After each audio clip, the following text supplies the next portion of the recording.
السلام علیکم۔ اسلامی جمہوریہ پاکستان میں ماہ مقدس میں ایک مرتبہ پھر مسجد کے تقدس کو پامال کیا گیا، ایک اور عالم دین کو شہید کر دیا گیا۔ ابھی تک تو لوگ دارالعلوم حقانیہ اکوڑا خٹک والوں کے زخم نہیں پھولے تھے، ابھی تک تو لوگ مولانا حامد الحق شہید رحمہ اللہ کی شہادت کو نہیں بھولے تھے۔ پشاور میں مفتی منیر شاکر کو شہید کر دیا گیا، اور افسوس کی بات تو یہ ہے کہ انہوں نے سیکورٹی کے لیے درخواست دے رکھی تھی کہ انہیں دھمکیاں مل رہی ہیں لیکن انہیں سیکورٹی پرووائڈ نہیں کی گئی۔ آخر علماء کو ٹارگٹ کیوں کیا جا رہا ہے؟ اس کے پیچھے کون سے عناصر ہیں؟ علماء کو ٹارگٹ کرنے کا مقصد کیا ہے؟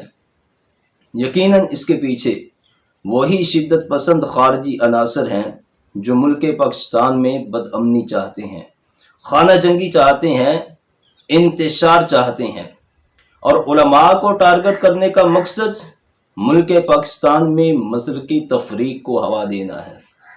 یہ لوگ جو ملک دشمن لوگ ہیں ہمیں سمجھتے ہیں کہ ہم مذہب کو لے کر، مسلک کو لے کر بہت جذبات رکھتے ہیں، اور اس لیے یہ مذہب کا کارڈ کھیلتے ہیں تاکہ ہمارے اندر تفریق پیدا کی جا سکے۔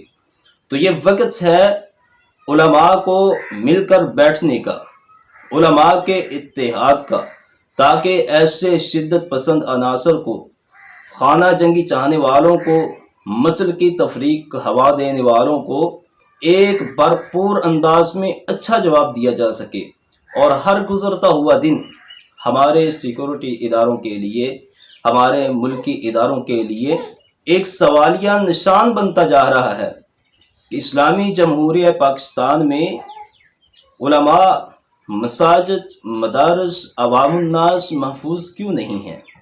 آخر وہ لوگ ہمیں نقصان پہنچانے میں، علماء کو ٹارگٹ کرنے میں اور اس طرح کے واقعات میں کامیاب کیسے ہو جاتے ہیں؟